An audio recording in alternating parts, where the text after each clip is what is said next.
Time to pull up a chair. We've got another great story for you today in the rLounge. The golden child's crown has turned to rust, and now the family that kicked you to the curb is begging you for a lifeline? Today in the rLounge, the ball's in our court.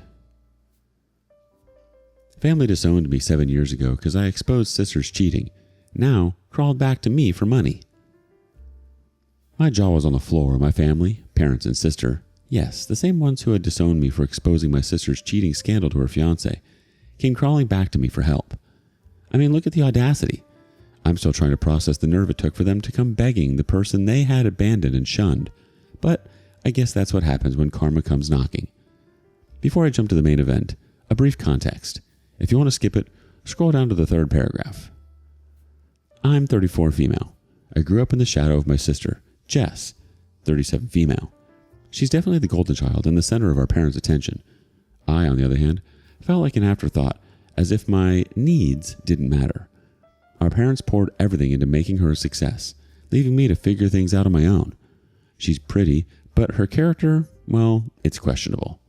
It was a total pretty privilege. She got away with everything, and it was infuriating to watch. She was okay as a kid, but in our teenage years, she turned out to be a total nightmare. She would constantly manipulate me, talk down to me, and humiliate me in front of our family and friends. And the worst part? Nobody ever held her accountable. She couldn't handle me getting any attention, even if it was so little. She'd always find a way to steal the spotlight and make me look bad. It was exhausting being around her.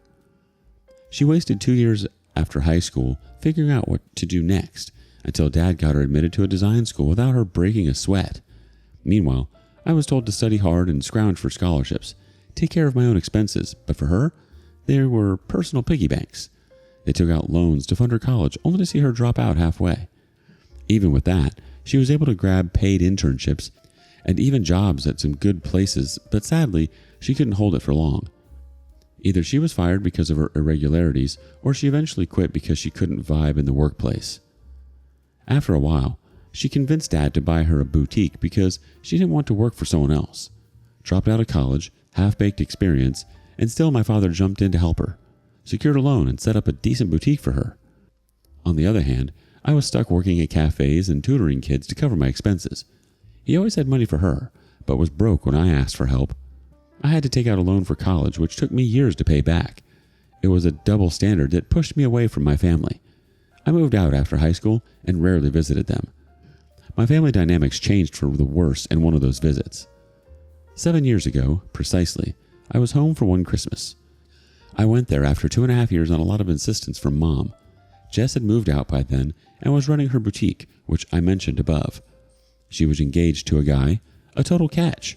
He was a chemical engineer, easy on the eyes, and loaded. They'd been dating for a while and were planning for a wedding in a few months in some fancy destination. I spoke to him and he seemed like a pretty decent dude. I wondered what he saw in my sister, but I kept my inquisitiveness to myself. Jess also seemed to be a changed person. Her behavior was warm and nice towards me, probably trying to show off her boyfriend how sweet she was. He was clearly smitten with her, but Jess, she was not as much into him but his money. Jess invited me to her boutique to give me a tour. I said I'll drop by when I'm free. The next day I was walking past her store and I decided to see what she was up to. When I arrived, the sign said closed. I was confused because it was 11 a.m. and working hours. I pushed the door and realized it was open. I thought maybe she was taking a break or something. I called her, but her number was switched off. I went inside hesitantly, and what I saw made my stomach churn. She was making out with a guy in the corner of her store. At first, I thought it was her fiance, so I started to walk out saying sorry. But then, Jess saw me and she pushed that guy off. That's when I saw his face and it was not her fiance. I came outside and Jess followed me, asking me to stop. I didn't know how to react, so I just stopped. We stood there in silence. She broke the silence, asking me, "You're not going to tell anyone about this, right?" I stared at her in disbelief. What she said in her defense was even more disgusting. "I'm sorry. It didn't mean anything. He was just a cute customer. Came here to buy lingerie for his girlfriend." I was baffled. I didn't know what to say. The moron came to buy lingerie for his girlfriend and snooped inside Jess's. She kept saying, "I'm sorry. He was just too cute. He made the moves. He was too gorgeous to ignore. I'm so sorry. Let's leave this story here." I was like, "Why are you saying sorry to me? Does your fiance know about your makeout session at the boutique? I'm sure it's not just a one-off incident. You must be a regular at this. She swore to God that it was the first time that she had ever cheated on her fiance, but I highly doubt it. All her previous relationships break because of her cheating. She tried to convince me and begged me to keep quiet and not tell anyone anything, so I left pissed off. I was feeling very bad for her fiance. It was partly due to the fact that I was being cheated upon a month ago and was going through a bitter phase. It was my projection maybe that I was so empathetic towards her fiance. I went home and was restless. I blurted out to my mom what I saw at the store. To my surprise, she shrugged it off and asked me to keep quiet. Her point was, Jess is getting married in a couple of months and I cannot screw it up. Wait a minute, I cannot screw it up? Your daughter is screwing up at the dark corner of the store. Any thoughts on that? She brushed it off, saying, her life, her choice. Sure it is, but god dang it. She's cheating on her fiance and she was supporting her. She was more concerned about losing a wealthy son-in-law and the lavish wedding to show off to friends and relatives. They asked me to cover it up and brush it off as a one-time mistake, but I knew it wasn't. I was furious with the cheating and also my parents taking this casually. They didn't even bother to knock some sense into Jess. Jess texted me asking, we're cool, right? I said, no, we are not until you come clean with your fiance. She rushed to meet me at my parents'. Initially, she said the same stuff that it was a one-off mistake and I should let it go. But when I didn't get budged, she got aggressive. She was like, what's your problem? How does it matter to you? Why are you being so nosy? I remained unmoved and pestered her to confess to her fiance. It became a fighting match between us. My parents joined Jess in defending her and asked me to mind my business. The situation became so toxic and suffocating that I stormed out of the house. I wanted to leave right then, but I had my flight the next morning. So I loitered around the neighborhood, and when I went back home in the evening, I saw Jess sitting there with her fiance and his parents. I greeted everyone and was about to push off to my room, but her fiance asked me to join them. His parents were in town and decided to drop by mine. Jess and my parents got uncomfortable. Jess was like, no, she has a flight to catch the next morning. She has to pack and stuff. She can't hang out with us. Her fiance's parents were sweet and asked me where I lived and about my job. Jess was in a hurry to shoo me away, and she used humor to ease her anxiety. She said, oh, don't be bothered. You guys are the first people who have shown interest in her life. She just has a regular job. Not everyone can pull off a business like me, right, honey? And kissed her fiance. I was about to mind my business, but her words made my blood boil, and I shot back, yes, that's right. Not everyone is lucky enough to own a boutique and screw with their customers. You can well imagine the tension in the air. There was an awkward silence. Everyone just looked at each other. Mom broke the silence by laughing. You scared everyone with your dark sense of humor. Jess and my parents laughed, but everyone else still had a confused face. I looked at her fiance, smiled, and said, yes, my sense of humor, dark in truth. I pushed off to my room, and her fiance followed me to the hallway, asking, what do you mean? Jess followed him, saying she was just kidding. He ignored her and asked me if it was just humor. I realized I invited trouble for myself by speaking up. It was a very difficult moment for me. Her breakup was just one word away. I remained silent, not knowing what to say, but then I looked at both of their faces and said, it wasn't a joke. Jess started screaming at me. Why are you lying? Are you jealous that I'm going to get married to such a charming man while your boyfriend dumped you? I was stunned at the level of her bitterness. I lost my crap and told her fiance what I saw in the morning, and he freaked out. Jess denied it, saying I was just framing her out of jealousy. My parents and his heard the chaos and rushed to the room. Mom joined Jess in cornering me and said, please ignore her words. She's going through a tough time. She got cheated upon and now she sees everyone as a cheater. You know Jess cannot do such a thing, right? I was astonished at her words. My mother was projecting me nuts in front of them. Thankfully, her fiancé was not dumb and he asked for Jess's phone. She clung to it, but he forced her to hand over the phone. She tried to play the card of privacy, but he put his foot down and demanded she show him the chats.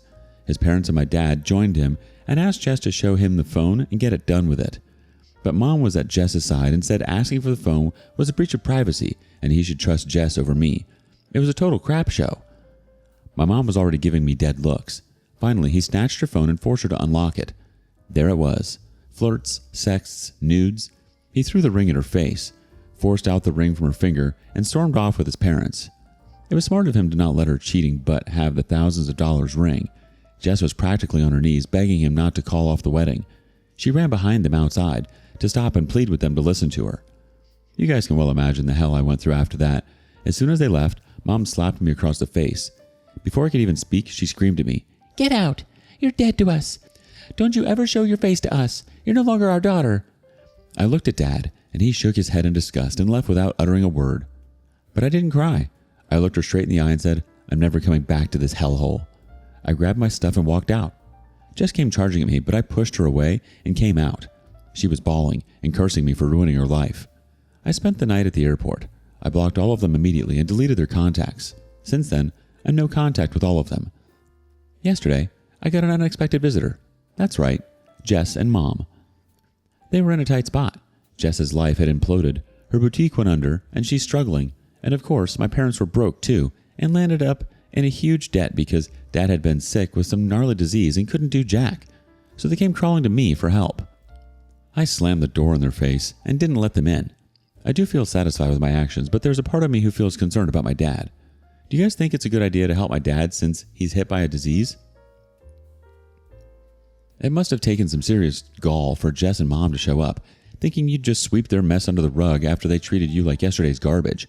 As for Dad, well, it's tricky. On one hand, it's tempting to let karma do its thing and watch from the sidelines as they reap what they've sown. But on the other hand, the old man's health is a different beast. Maybe consider tossing him a bone if you can do it without getting entangled in their drama again. Update 1. Thank you, fellow Redditors, for your advice. Here's a few add-ons. I was uneasy. I got a mixed response on my post. So I contacted my aunt, father's sister, who lives a block away from my parents. I've always been in moderate touch with her ever since I moved out. Aunt usually fills me up with the drama going on there. It was long back that she told me about Dad being guilty of mistreating me and wanted to mend the fence, but my mom was still Team Jess and deterred him from contacting me. I know my dad is a peacemaker, and he wouldn't want to ruin the peace of his house by having me back. Aunt told Dad stopped paying off the mortgage for the boutique after Jess's cheating came out. He had already paid for more than half of it until then. He asked her to pay the remaining, but she faltered and it was put up for auction. Obviously, she couldn't secure it. Karma's a beautiful thing. After her breakup, she quickly found herself a new sugar daddy to fund her lavish lifestyle. But surprise, surprise, her cheating ways caught up with her again, and he dumped her too. Meanwhile, my mom was still blindly supporting Jess, never once calling her out for her mistakes because she was also freeloading this stuff she got from her boyfriends. And Dad, now that he's sick and couldn't work and bring money, they don't even care about him. It's like karma's come full circle. He never supported me or took my side, so I couldn't care less about him now. He made his bed and now he's lying in it. After a month, I got to know that Mom had dumped Dad into a filthy care facility. They have defaulted on the insurance premium for a year, hence the coverage had dropped significantly, and now they have to sponsor a large portion of the surgery by themselves. Obviously, she cannot afford it, or maybe she doesn't want to waste the money on his treatment. I felt bad. I just couldn't make peace to let him die while I had the means to save him. So I went to meet him. He broke down on seeing me. He cried and hugged and he apologized. He told me Mom never visited him after dumping him there. I took him out from there and got him admitted to decent health care and paid for his treatment. Mom and Jess somehow got to know and they visited the hospital. Dad chased them away and told Mom he would deal with her once he got back on his feet. Jess maintained distance from me, but Mom tried to talk to me, thanking me to step up and take the responsibility. I turned my back towards her and pretended she didn't exist. Dad got discharged 3 weeks ago, and he's doing well. I sometimes check on him, but the conversation is still cold from my side. I told him since he raised me, I owed him this much, but now he shouldn't expect anything else from me. Neither do I want to be in touch. He respects my boundaries and said he would like to work on a relationship, but obviously at my pace. I'm yet to decide on that. That's it until now. We'll update if anything significant rolls up. Wow. Karma really hit the gas pedal on this one, didn't it? The audacity of your mom to just dump your dad in a care facility the moment he couldn't foot the bills. Good on you for stepping up but keeping the distance. It's probably for the best. You gave him a lifeline without diving back into the cesspool, and that's how you play the long game. Update 2. Oh, I have some spice. So, as Dad promised, the first thing he did after getting back on his feet was to abandon Mom. He sold off the house right under her nose, packed his stuff in an RV, and silently left. Mom was visiting Jess during this time, and when she came back, he was gone. Soon, she got the notice to vacate the house as it no longer belonged to them. She panicked and went to register a missing complaint, but the officers investigated the details and concluded Dad was not missing. He had left with his choice, so no complaint was registered. Mom was left at Jess's mercy, who herself was living off at her boyfriend's place. So naturally, she came to me. As soon as I answered the door, she started howling and apologizing. I had to let her in. I live in an apartment and cannot let her create a scene. She narrated the details, which I wrote above. I was like, so what? Why me? What happened to your golden child? Why is she not having your back? She started sobbing. Jess is having a tough time making ends meet. Her boutique got shut. The sales took a hit due to short supply. She didn't have money for the inventory. She couldn't pay the mortgage and everything fell apart. She's somehow holding up herself, but it's impossible for her to take care of me. Okay, so that's why you came knocking at my door, whom you never supported but resented your whole life. She was quick to defend herself. Honey, it was your dad who financially preferred Jess over you. Design school and boutique. Yet you paid for his treatment. I have always treated both of you girls equally, yet your bitter words towards me. If you're angry about that slap, then I'm really sorry. You can't imagine the humiliation we went through after Jess's wedding was called off. I didn't support Jess's cheating. All I wanted from you was to keep quiet until the wedding, but nonetheless, that's the past. Please forgive your mom. I said I didn't need to justify why I paid for Dad's treatment and why I could not help her. It's my money and my decision. I told her I wasn't comfortable talking to her, so she better leave and don't show up at my place ever again. She left after that, saying sorry.